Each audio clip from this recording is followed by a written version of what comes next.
Good morning. Hello. This is Garrett. I'm going to try and get a little bit quicker on the draw here today.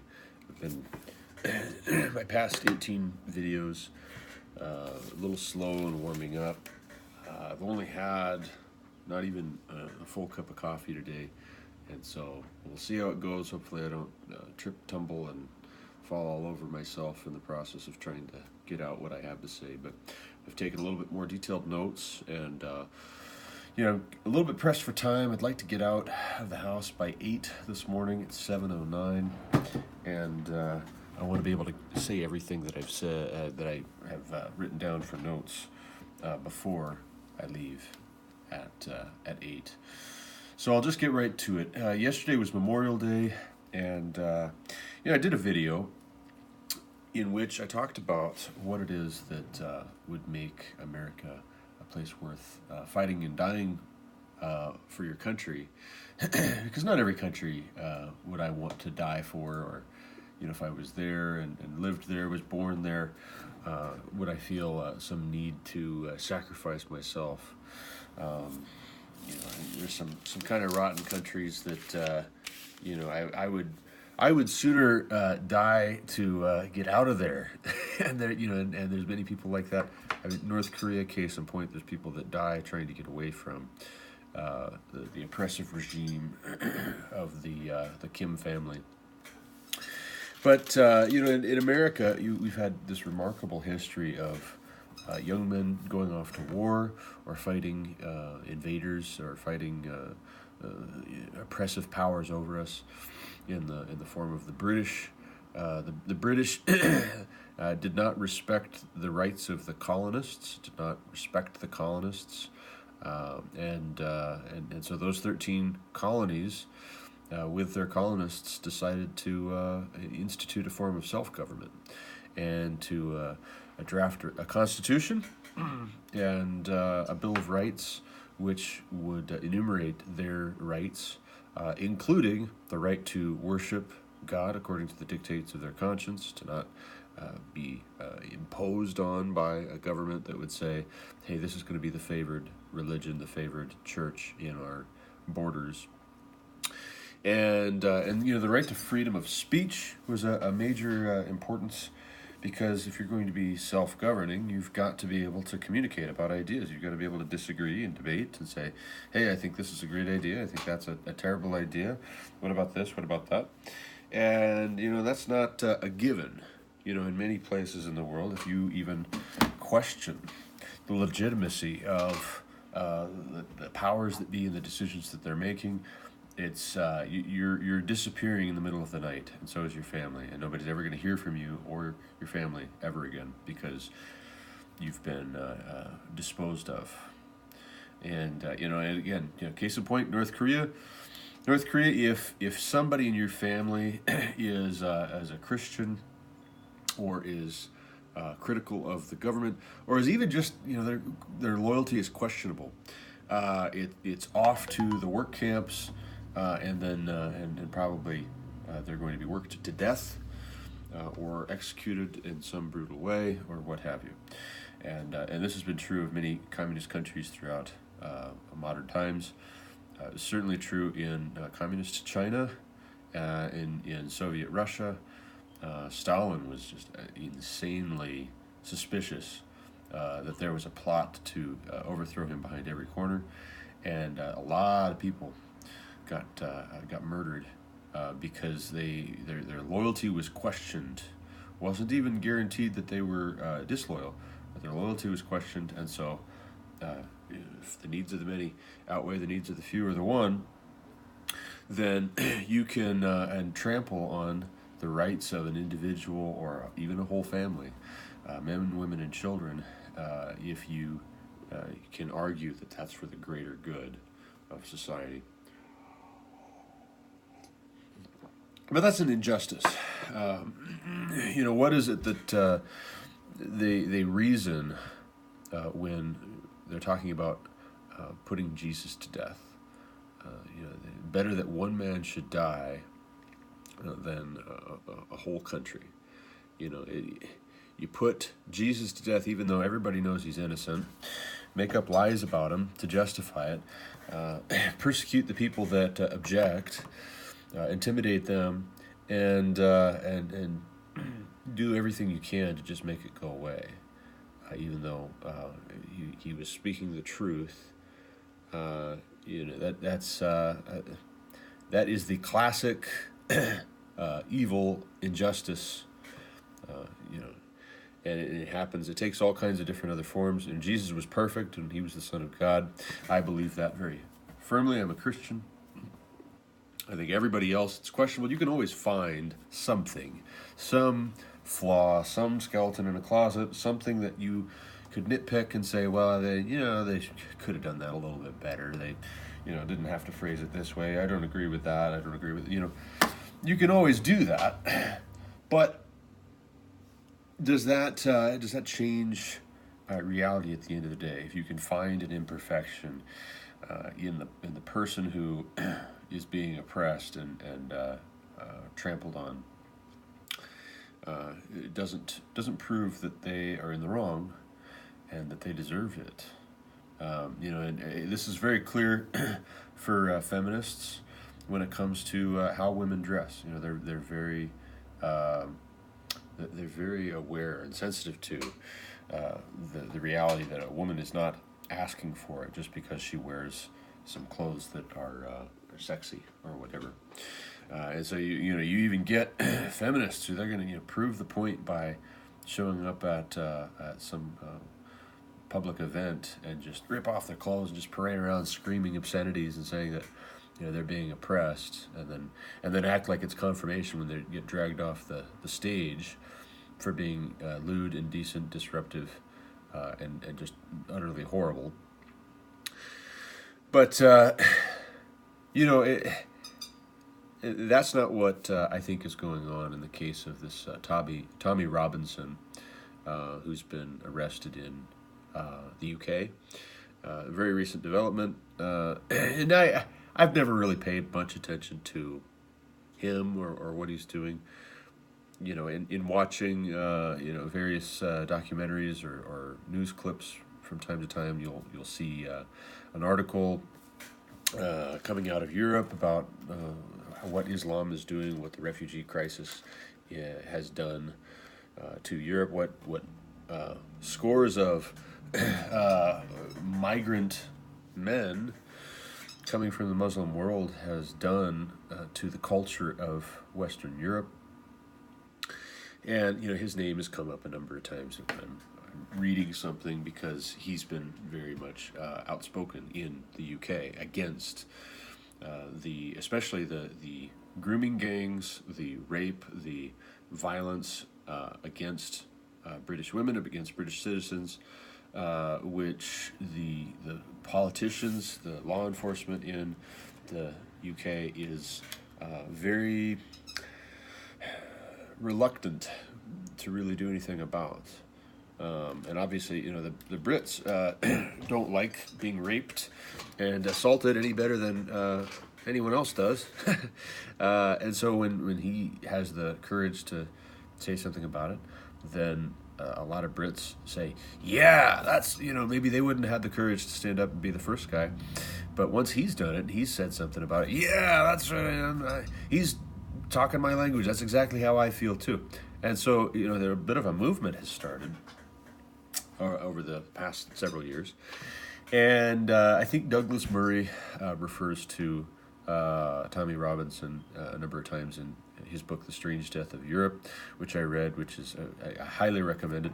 I'm more familiar with Douglas Murray's thoughts on the matter because I've read his book and I watched a number of interviews with him.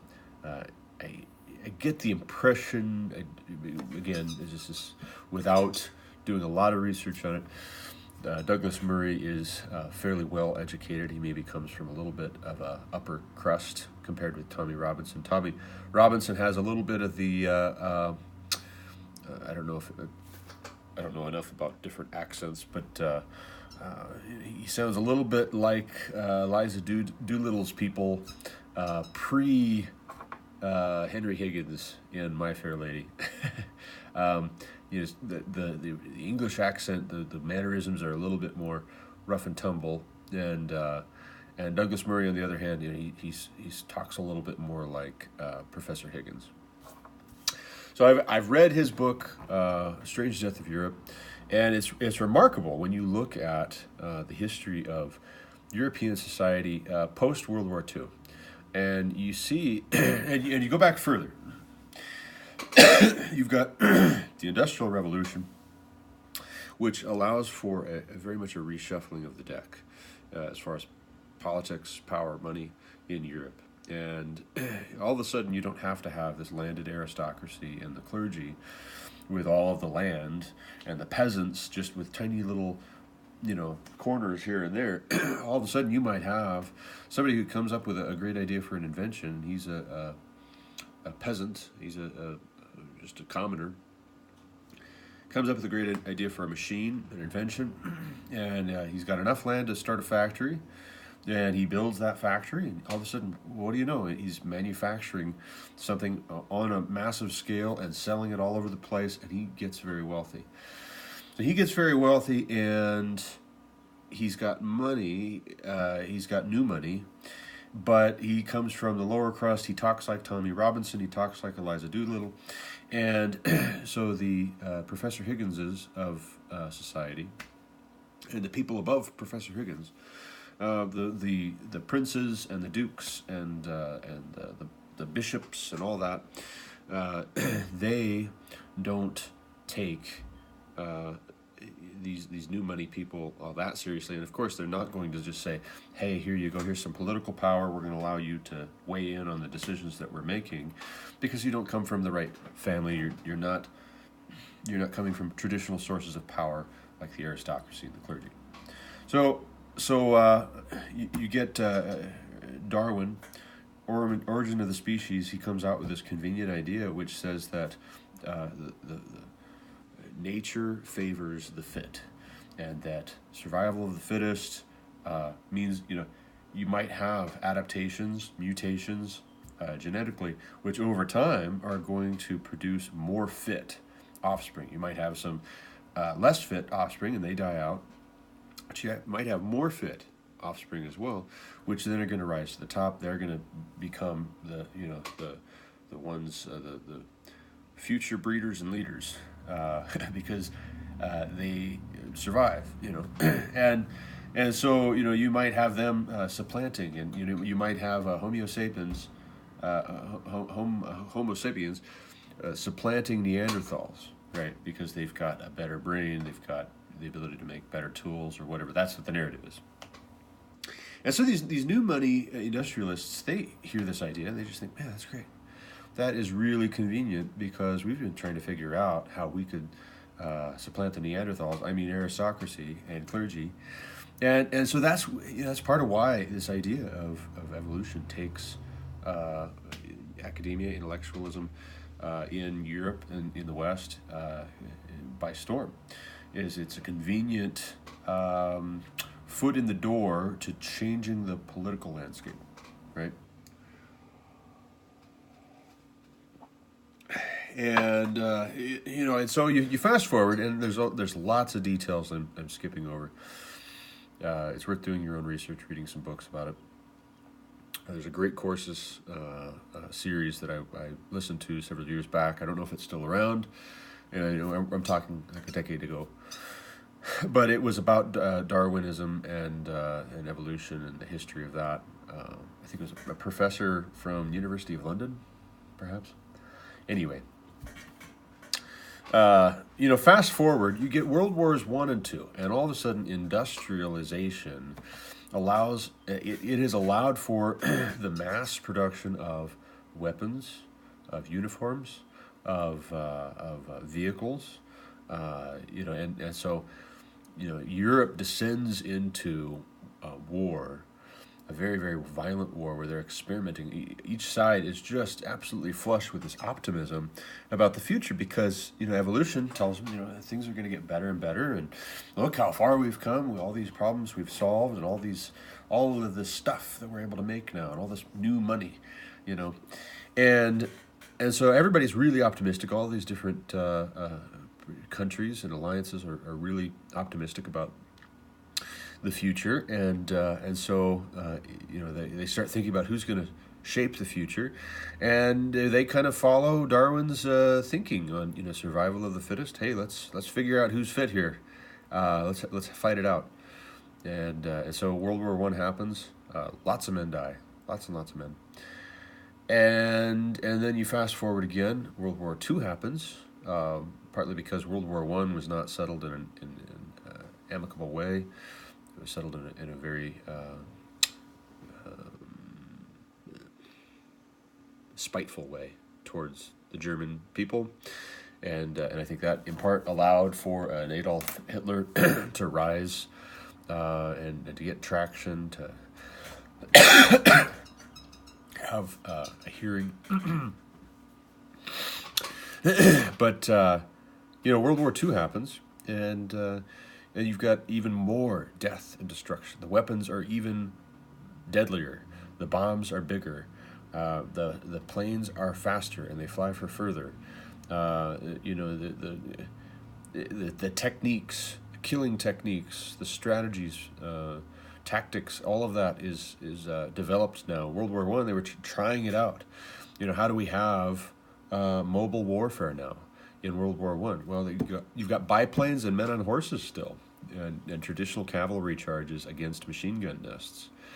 And then by World War II, not so many are riding horses anymore. You've got tanks with armor on them, and you've got artillery. You've got, bombers, firebombing cities, dropping nukes by the end of World War II, and ultimately bringing the Japanese to a place of surrender.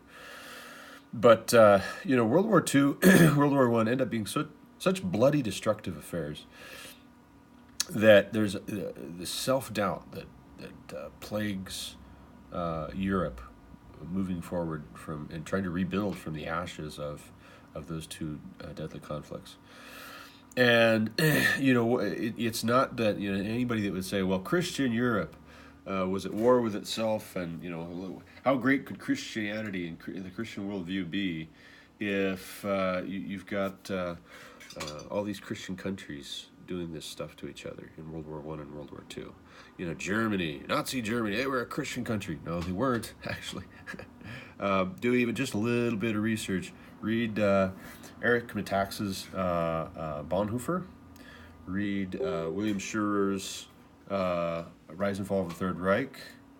There's a number of other books I could recommend, and I can, if you want a reading list, I'll give you a reading list. The Nazis were decidedly anti-Christian. They were neo-pagans. And the rest of Europe, for that matter, was not... I think you could say they were nominally Christian. But Darwin's ideas had really gotten a foothold in Europe, gotten into the collective psyche, certainly gotten into the intellectual thought processes and ways of reasoning and philosophizing. And so, after World Wars I and II, rather than say, hey, this evolution idea, maybe not so great.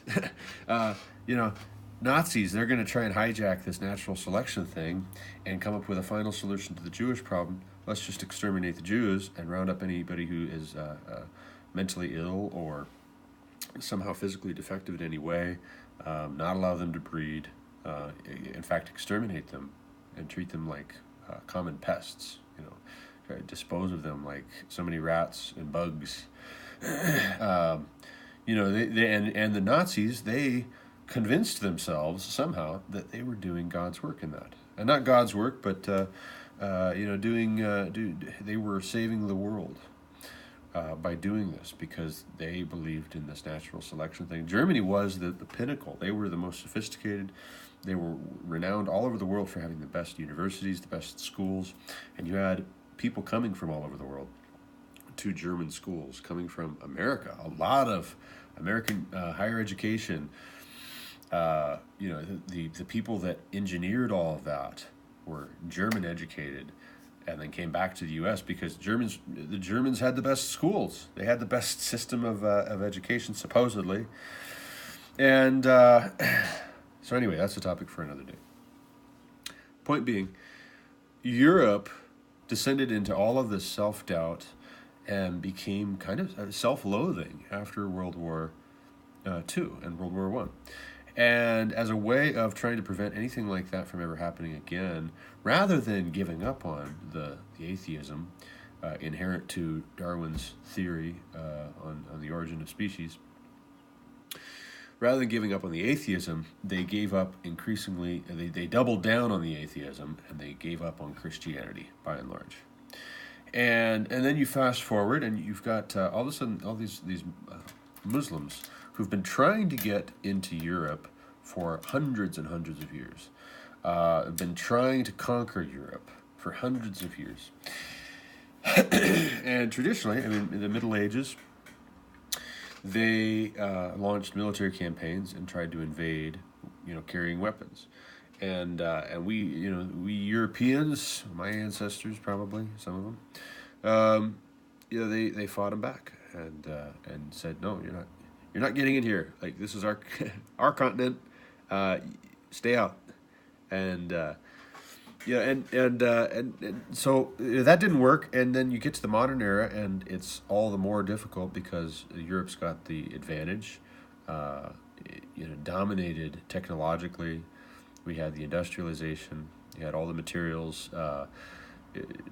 Not necessarily that the rest of the world doesn't have the raw materials, but we had the wherewithal to turn those raw materials into complicated machines that then we could use to defend ourselves.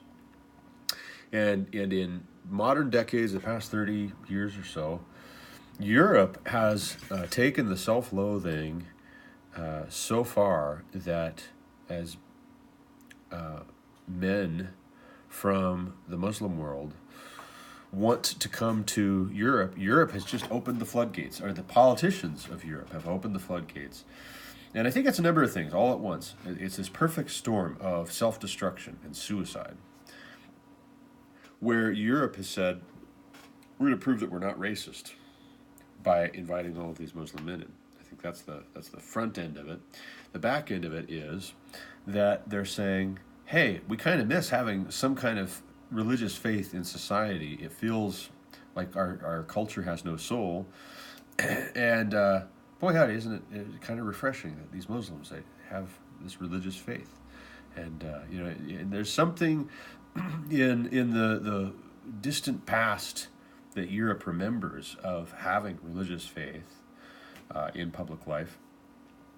And they admire it in the Muslims, and they say, well, yeah, come on in, sure.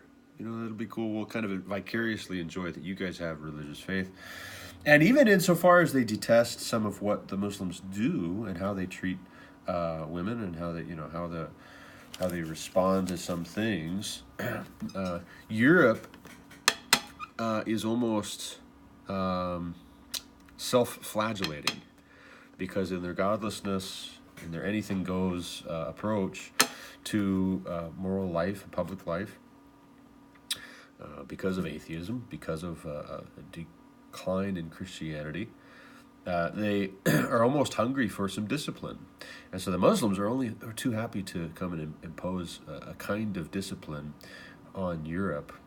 And the problem being that the Muslims themselves are not in a position of moral purity like they want to claim and think. They're lustful, and their religion has told them that they have every right, and maybe even duty, to be lustful and to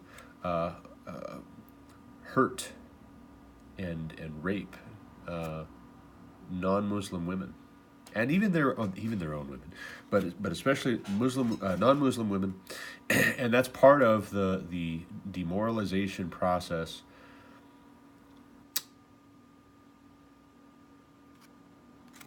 You convince Europeans that they're powerless. You demoralize their women. You demoralize their men by doing that kind of stuff to their women and not allowing any repercussions to happen, doing it en masse, doing it in public. And what a absolutely morally bankrupt, gutless government and number of governments that Europe has. They've so lost their soul and their sense of right and wrong, if they can't even stand up to this stuff and see it clearly and respond forcefully to it. Yeah, and not all Europeans are okay with it, and that's where you get, your Tommy Robinson sort of characters, where they say, "This is wrong. This is absolutely wrong. This is dead wrong.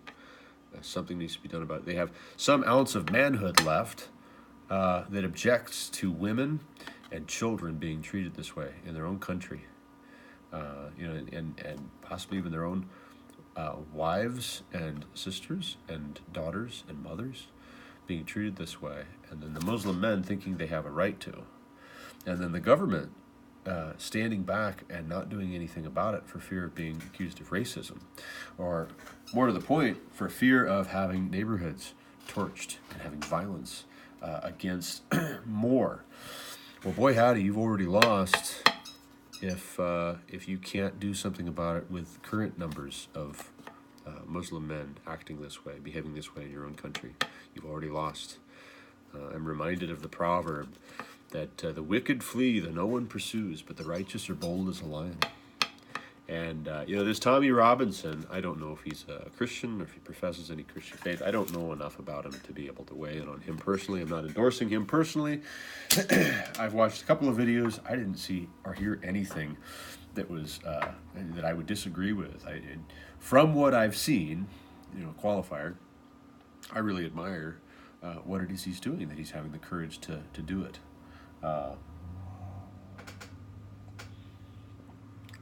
But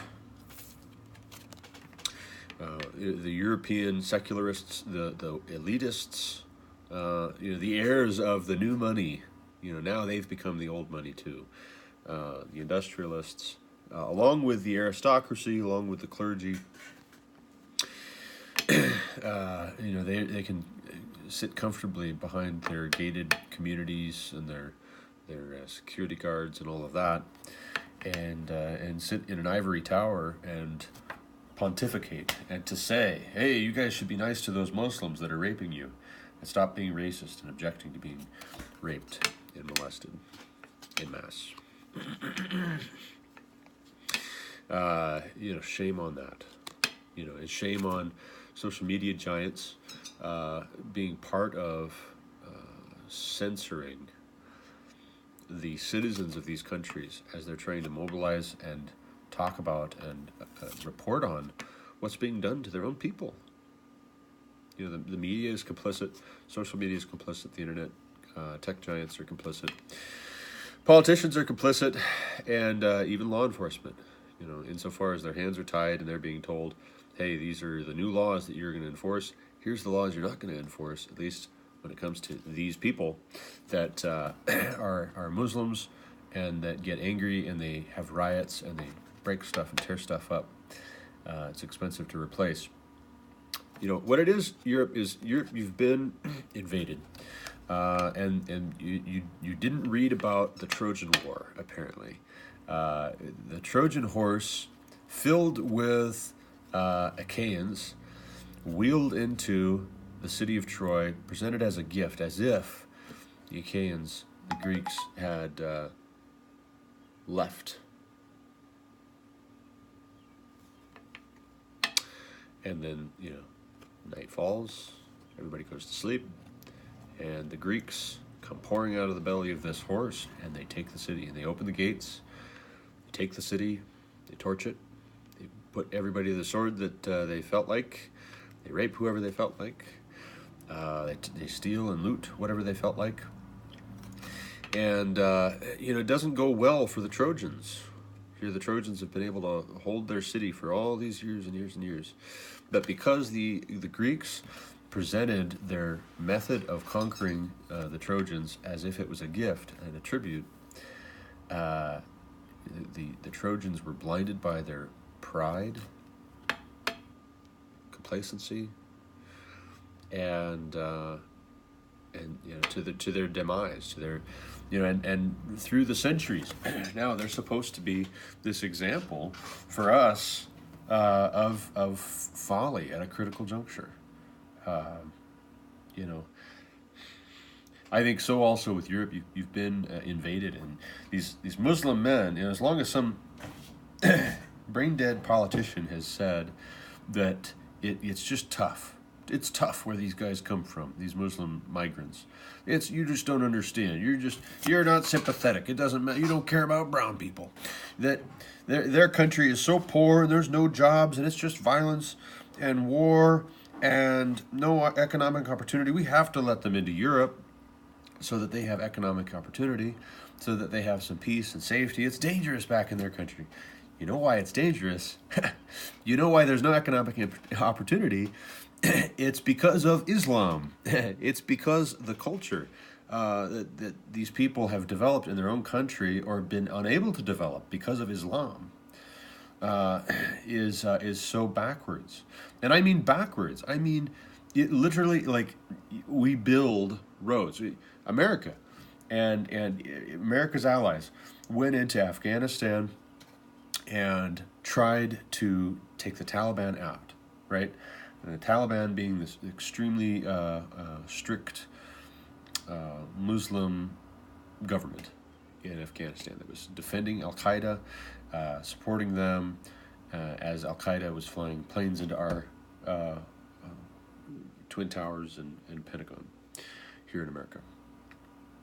And so we go into Afghanistan and we kick the Taliban out because obviously we've got better weaponry. They take to the mountains and then just keep dressing up as civilians and then shooting at our guys and then trying to take pot shots and not fighting in a particularly brave fashion, but in a persistent fashion. You got to give them that.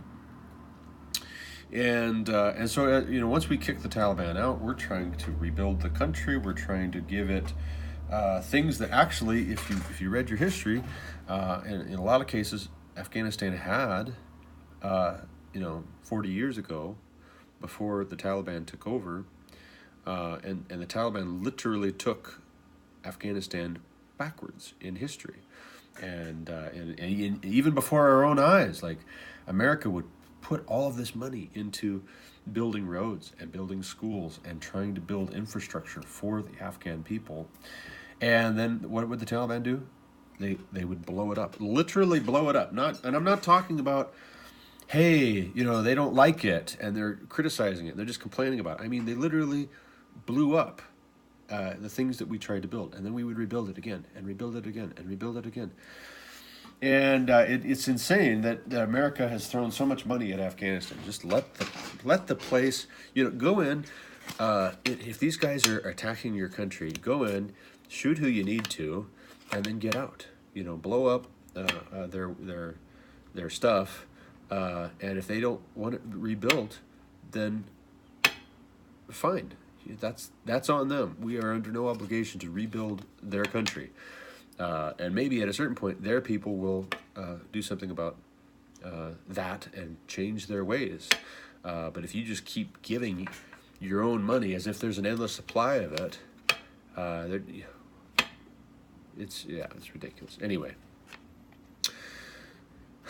Afghanistan, just one example, and the details, the particulars are different with these other countries that are Muslim. All this civil war and unrest, the Syrian civil war, you're going to say, hey, we got to let all these Syrian refugees into Europe, into America, because Syria is dangerous for the Syrians, and do it for the children. Hold that thought. The reason Syria is so dangerous and destroying itself, and there's so much death and dying, and so little economic opportunity, and people are starving to death, is because of the Syrians. It's because of civil war. It's because of, and then what are you going to do? Where the West has objected to Assad being the strong man, and not to get into that, but Assad, he's fighting by and large the people that become ISIS, and ISIS is not friends with Assad, and so then, if you're going to say, hey, ISIS, we're going to be fighting on the same side against Assad because we don't like Assad now. We don't like the way he's been treating you guys. We're going to let you guys, you ISIS fighters, come back to these European countries, if the fighting gets too intense, we're going to let you guys set up shop. You know what they're going to do? They're going to make Europe like Afghanistan and blow up the roads and the schools and every little facet of your culture that offends them, because they think they have a right to. And the ultimate goal is to outbreed you by having as many children as humanly possible, which, again, I'm not, to clarify for anybody that's unfamiliar, I've got 7 children. And my 7th was just born last week, a week ago last night. And, and I'm going to try and beat them at their own game. No, I'm just kidding. That's not why. I am an outlier in America. Not most parents are having this many children. Most parents are having, most young parents are having 1 or 2 kids, if they're having any. Birth rates have just hit historic lows in America. They've been, I think, even lower in Europe for quite some time now, except among the Muslim populations. And so what it is Europe has been invaded, has welcomed the Trojan horse of these migrants from the Muslim world, and then the Muslim migrants come in and they have as many children as humanly possible. They set up in their own little enclaves, their own little communities, and they violently respond to anybody who comes into their community who is not being a Muslim, and who's not acting like a Muslim, who's not submitting to their religious, social, economic, dietary, dress code, everything, anything and everything. If you're going into a Muslim neighborhood, because they've basically, you're being colonized, and the future doesn't look bright if, as you're being colonized, you're just always giving ground back to the Muslims who are colonizing you, and you're afraid of them, and you've disarmed your people, your citizens. You've disarmed them, literally speaking, and also figuratively speaking, because this Tommy Robinson, he's reporting on a grooming gang there in the UK, and the British government is upset about how this does not look good for the British government. It doesn't speak well of the British government that this was allowed to continue. I read, I don't know if this is the same story, it might be, but there was one gang in which it was reported that they had abused hundreds of women in this local area. Women, girls and women had gone missing, had been abducted, enslaved, literally enslaved, by these Muslim, and they call them Asian, out of concern to not be to not sound racist. Just this the politically correct term is Asian. If you can even say what their ethnicity is, or give any kind of distinguishing characteristics of them, but they're all named Muhammad and stuff like that, and Abu, not again, not to be racist there, because that is now, I think, the most popular boy's name in Europe is Muhammad. That right there says your demographics are not going in a positive direction for your society. If this is what it looks like at 5-10%, whatever the percentages are for Muslims living in the UK and in the rest of Europe, what's it going to look like at 15, 20, 25, 30, at 50%? You're toast. You are toast. Tommy Robinson, he wants to report on it. The British government is afraid of looking bad and it being uncovered that they knew about this for years and years and did nothing. And they were surveilling, but they were doing nothing because they were afraid of being accused of racism. They were afraid of going after anybody, because if you go after any of these, especially if they're an imam, if they're a religious leader, then you're going to have rioting in the streets in your community. You're going to have people getting hurt and killed, their property being destroyed. Basically, the Muslim community is going to punish you If you try to hold any of their people accountable, especially their women or their religious leaders, they're going to try and turn it into dishonestly.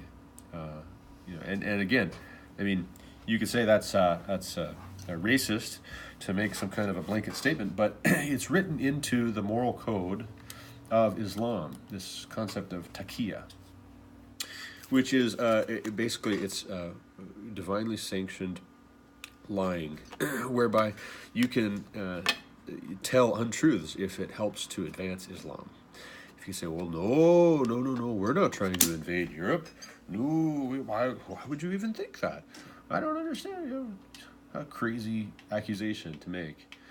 And everything else. I mean, anything else that you would want to say, you're not trying to do, or you are trying to do to misrepresent it, as long as it, in the end, furthers Islam, then according to taqiyya, it is fair game, and you are not being immoral or bad or anything like that.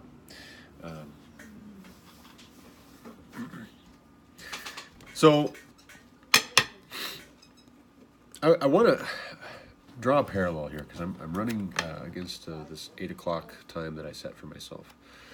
I'm out of order with the way that I put my notes down on this Word document, what I was going to cover and when, and some of my talking points.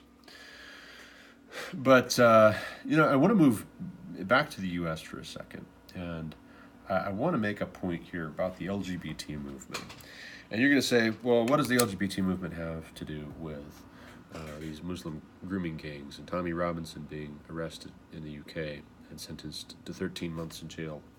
Arrested, tried, and sentenced within a couple of hours. You got judge, jury, and executioner there. I'm surprised they didn't just take him out and shoot him.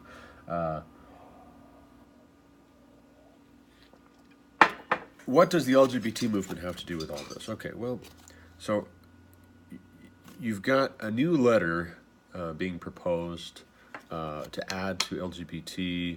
I think there's also, there's a Q on there, LGBTQ, which, Q stands for queer. I don't know what the difference is between queer, lesbian, gay, bisexual, and trans. I thought we're all kind of close enough. But the P, it doesn't stand for perverse, though it should.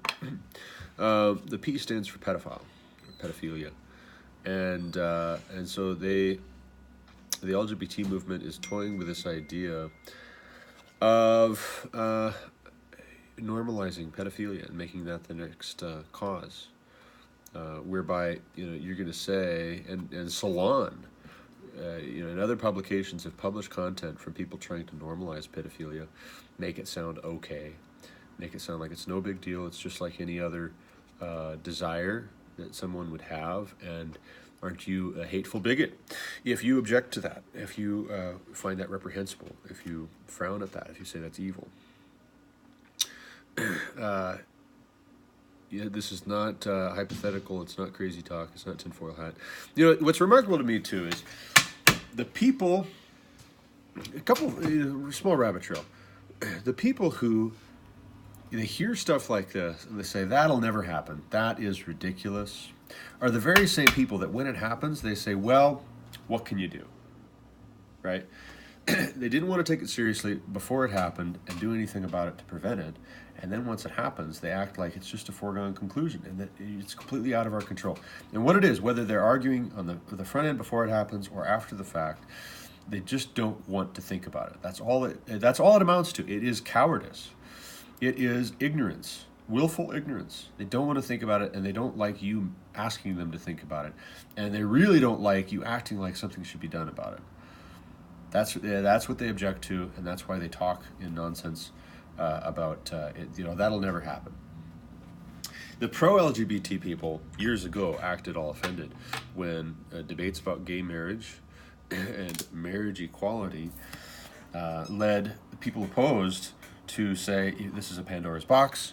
If you open the door for lesbians and gays to marry one another, and for us to affirm that by the reasoning that you guys are using, what objection is anybody going to be able to make to pedophilia? And the LGBT pro people, they all said that's offensive. That is outrageous. How dare you even suggest that? I'm offended. You hateful, ignorant bigot. No. That'll never happen. Yet here we are. And what it was is they didn't want to think about what it was that they were proposing. They didn't want to consider the ramifications philosophically. They just wanted what they wanted, and they didn't want you to make it unpleasant for them. So also with the people that say, this is no big deal, it'll never happen, that's ridiculous. They just want to be ignorant of it. They want to be negligent. And just to pretend that that's no big deal, it's nothing to do, to get upset about, get worked up about. There's this Show Dogs movie. This is related. You got Tommy Robinson being arrested in the UK for trying to report on, by the accounts that I've read, reporting on it very delicately, trying to be respectful of and navigate the laws about reporting on this trial for this grooming gang, and he gets arrested for that. He's going to spend 13 months in jail. Hopefully, he doesn't get knifed or beaten to death by some of these Muslims that maybe have, possibly, if any of them have been arrested and put in jail. But here in America, you've got this Show Dogs movie that just came out a while back. It's amazing to me. Roe versus Wade, the movie, you can't make that in Hollywood, and Facebook will suppress people trying to share links to fundraising efforts to make that movie. John Voight is involved in trying to make that movie. But the powers that be in social media, in Hollywood, in the media, are going to try and shut down the abortion debate. But this Show Dogs movie, that can get made. And the Show Dogs movie, it got pulled from theaters here recently because there was enough outrage by parents over grooming concerns and what was being slipped in subliminally and really not even all that subtly into the plot of the movie, where this cop dog who's trying to slip in undercover at a dog show, the big thing he's got to overcome, he's got to just get over it, is strangers touching his private parts. And then this other dog who's been a show dog for years and years, trying to get him ready for that, is touching his private parts to get him ready for that, to make him acclimated to that. And if that makes you uncomfortable, how much more uncomfortable should you be? Not that I just told you that that's a movie that was in theaters. I'm sure in far more theaters than this Roe versus Wade movie is ever going to be able to get into, probably, if it does get made, despite hurdles. But, this Show Dogs movie, an effort to normalize for children, to get them psychologically primed for that being just, you just have to get over it. You can't be squeamish about that. Come on, you prude. Enough parents are still awake and able to have a voice, I guess, that they found the moral outrage to object to that. And so the production company pulled the movie from theaters and said they're going to re-edit it, and then it won't have those objectionable parts to it. But that's not enough. I mean, it shouldn't have been made to begin with. What were you thinking? It's like if one of these grooming gangs, they start propositioning some underage girl at the park, and a cop comes over and says, "Hey, what are you doing?" "Oh, nothing. Yeah, no. We'll go home and rethink our lives." Not so fast, buddy. The fact that you were even trying to begin with is criminal and corrupt and evil in itself.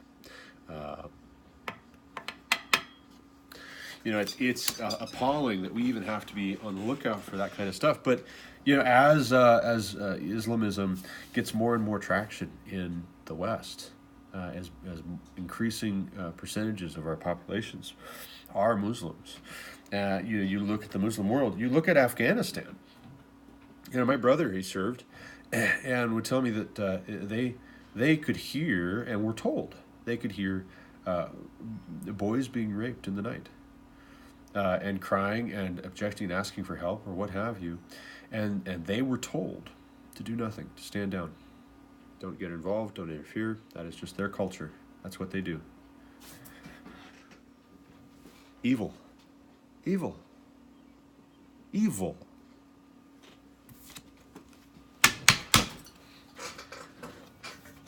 And yet we're importing that mentality, that frame of mind, that morality, if you can call it that. Men who will do that, we're allowing them into our country, and then they have the audacity to think that they're going to take over. And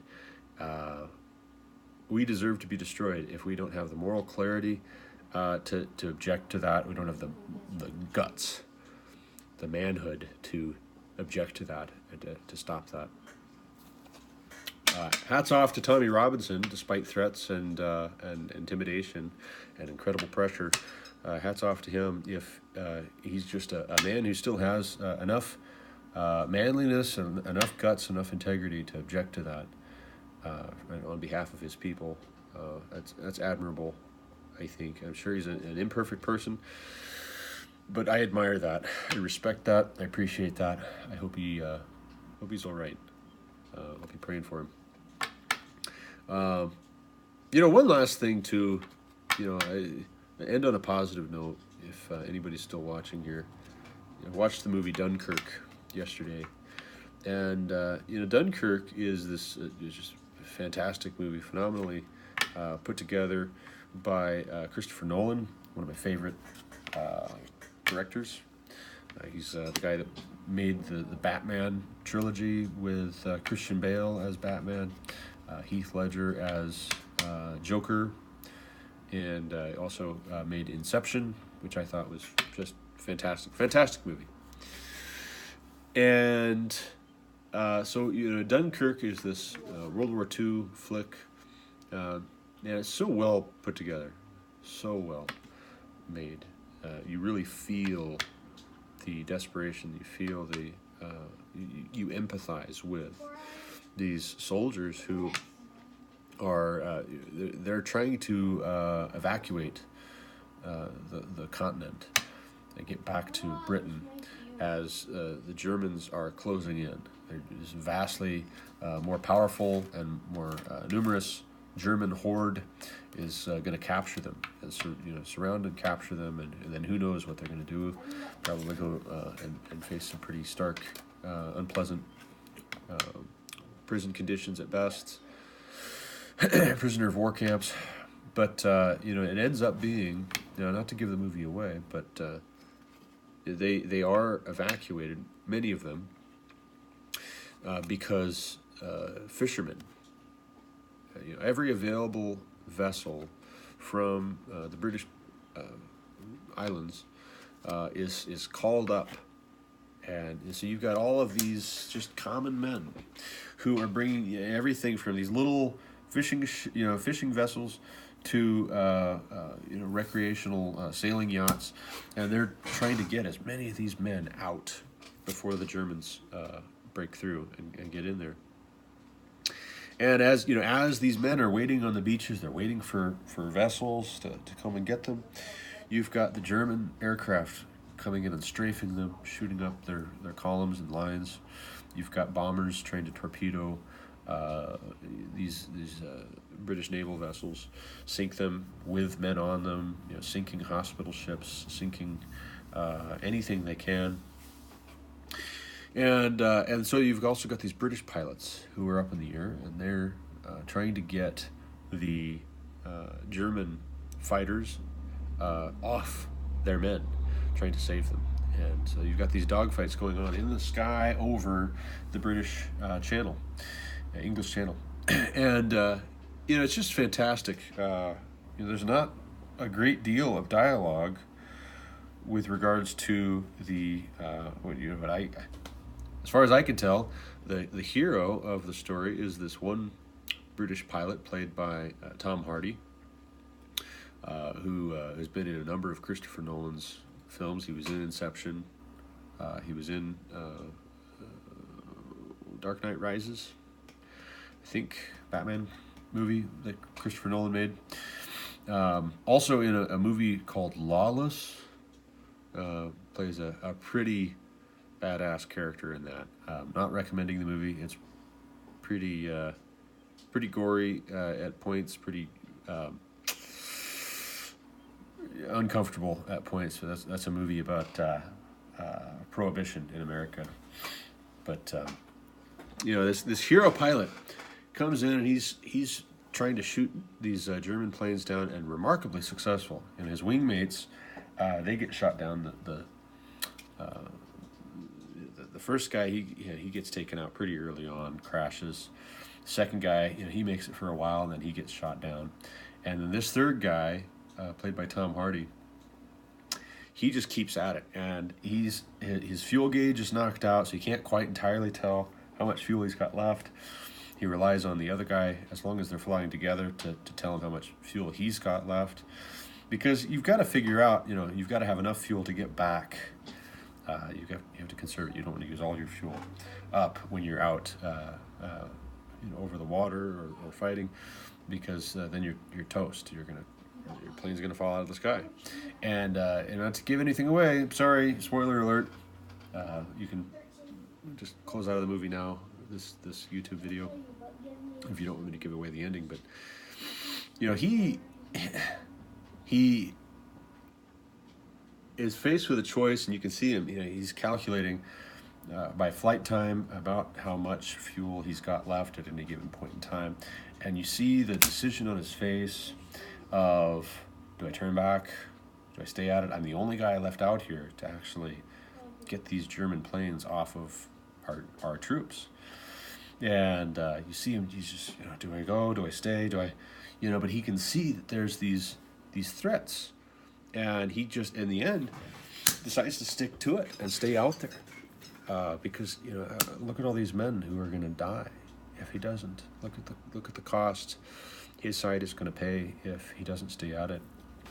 And even though he knows it's going to mean crash landing, at best case scenario, he's going to be able to get picked up by one of these vessels and rescued that way. Worst case scenario, he crashes and dies, can't get out of the plane in time, or he drowns. Worst case scenario is, slightly less worst case scenario is what ends up happening. He gets captured by the Germans, and that's kind of the closing scene of the movie. He lands safely. He's able to shoot down enemy fighters even with no fuel left. He's still fighting as he's gliding around, trying to maintain his altitude. And he's able to safely bring the craft down onto a beach, and then he pops it with a flare gun, sets fire to it, and he's standing on this beach as his plane is burning in the night, and then the Germans come and they capture him. And then you don't know what happens to that guy, but what remarkable heroism, what remarkable courage. I think that's fantastic. I really do. We need more of that. All this. Michelle Malkin, she had something to say. I just looked at it. It might have been from yesterday, with it being Memorial Day. She was talking about toxic masculinity, and there's all this crap about toxic masculinity. You got all these men who are being just masculine. We need to convince them to stop being so macho and manly and thinking they have to be strong and in charge and assertive and men. Just can't we make men into something that's not men? Maybe this is not the right time when you got the Muslim grooming gangs. Maybe now's not a good time for you to be trying to convince men to stop being men. Maybe you need to actually go the other direction. And try and convince them that they need to be more like, this Dunkirk hero, this pilot who's going to keep flying even after his plane runs out of fuel, just so he can save a few more, and a few more, and a few more having the courage and the strength to overcome the fear, the dread of all the worst case scenarios of what might happen to him, because he knows what's right. He's got moral clarity on what should happen now. Michelle Malkin, she's said, hey, thank God for the masculinity, the strength of all of these American men who have fought and died to preserve our liberty and freedom, starting with the American Revolution. We need more of that, not less. And I'll tell you, we need more. Anybody who wants to paint Jesus as this feminine, androgynous, wimpy man. I mean, first off, he was a carpenter, and second off, I mean, you imagine. I mean, he's innocent, totally innocent, and he submits himself to being crucified, to being put to death in the most, in that time, the most shameful, painful, agonizing, emotionally agonizing as much as anything else, because he's being held up for public ridicule and embarrassment to die a slow death, probably stripped naked, and you're just going to hang there in agony until they put you out of your misery. And he submits himself to that. Boy, howdy, I don't see too many soy boys and guys living in their mother's basement until they're 30. I don't see too many of those kinds of guys with the resolve and the strength, the moral character it would take to do that, even for good men. To do that. Jesus doing that, even for us while we were yet sinners. Christ died for us. It's not to say at all. I read something by Joel McDermott with the American Vision. I don't always agree with him, but I don't have to. We don't always have to agree, people. You can appreciate the good in others without always having to sign off on and approve everything that they say, every last little thing. Which is fortunate for me. Otherwise, I wouldn't have any friends. But Joel McDermott, he wrote something about Memorial Day yesterday, where he's talking about, we need to be careful that we're not idolizing service members, military service as a rule, as if for whatever reason, somebody went into the military just because they wanted to kill people. Just they're a sadist. Do we want to put that person up there with Jesus, compare them with Jesus? No, we don't. That's not appropriate. If somebody goes in, they enlist just because it meant free college, because it was a job. They didn't have anything else to do. If they get shot by accident, that's tragic, and I'm really sorry. And if your friend got shot and those were his reasons for enlisting, I don't mean to lessen at all the pain. It is unfortunate, highly unfortunate. But we are downplaying the significance and the reality of what Jesus actually did, the nature of what he did. If we say, if we put that in the same category, I think you get somebody who, they realize that for them to save their friends, they got to jump on a grenade. They know full well in that instant that for them to jump on that grenade, it will mean their death, but that their buddies are all going to survive. I think we're getting a lot closer there. That's remarkable bravery, remarkable. And, that I think, honestly, it takes masculinity. It takes testosterone. It takes manliness, manly vigor, strength, courage. It takes assertiveness to a much greater extent than any of this androgyny nonsense, any of this watered-down gender confusion nonsense is ever going to produce. For someone to, in that split second, be able to overcome the fear of death, and sacrifice themselves on behalf of others. If your cause is just and what you're doing is right, and make sure that it is, do your research, think through it, pray about it, ask the hard questions, get into God's Word. God's Word should be our standard of right and wrong, of what is true and what is false. And honestly, if what you're doing is not just and it's not right, maybe it's going to take the courage to get out of that and to own that. And thank God for grace. Even while we were yet sinners, Christ died for us. If somebody is committed to an evil way of life, these grooming gangs, God have mercy on their victims. But let's pray that somebody is able to reach Muslims with the gospel. In the meantime, I don't think there's any sound, cogent argument for why they should remain in our country, especially when this is the way they want to behave. They should be kicked out. It is a matter of national defense. It is a matter of survival. The government has an absolute responsibility. Romans 13 says, obey the governing authorities because they do not bear the sword for nothing, and they are a minister of God to punish the evildoer, not to protect the evildoer. Punish the evildoer. Romans 13, government is a minister of God. And if the government is not willing to use the sword to punish evildoers, and if they instead turn that sword on those who are doing what's right and are speaking on behalf of the good and the true, God can, and I believe he will, ultimately remove those governing authorities. Ultimately, who knows? I mean, maybe we're close to the end. The Muslims conquer the world in our lifetime, and then they have their Antichrist who comes, and then the real Jesus comes back and saves us from them. I don't know. Only God knows.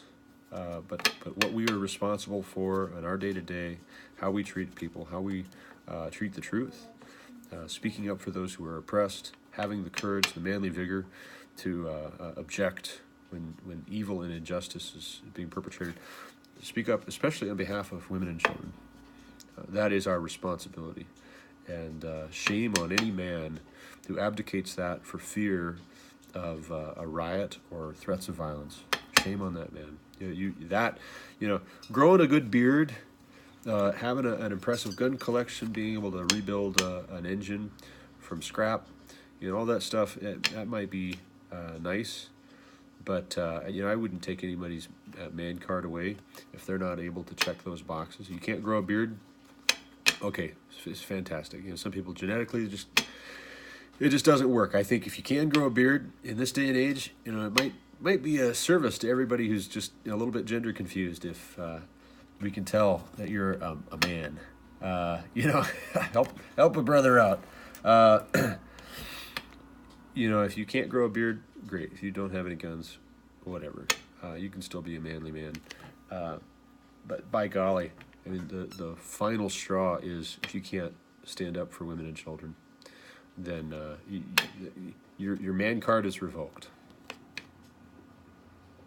It's as simple as that. So anyway, that's all I got for today. I have blown past my 8 o'clock deadline for when I was going to try and be done with this, but whatever. So what? It was a good cause, worthy cause. Again, I'm going to say, as I did in the last video, if you like the content, please click like in YouTube. If you dislike it, and you hit the dislike button, the little thumbs down, don't be lazy. I mean, comment, explain what you didn't like and why, and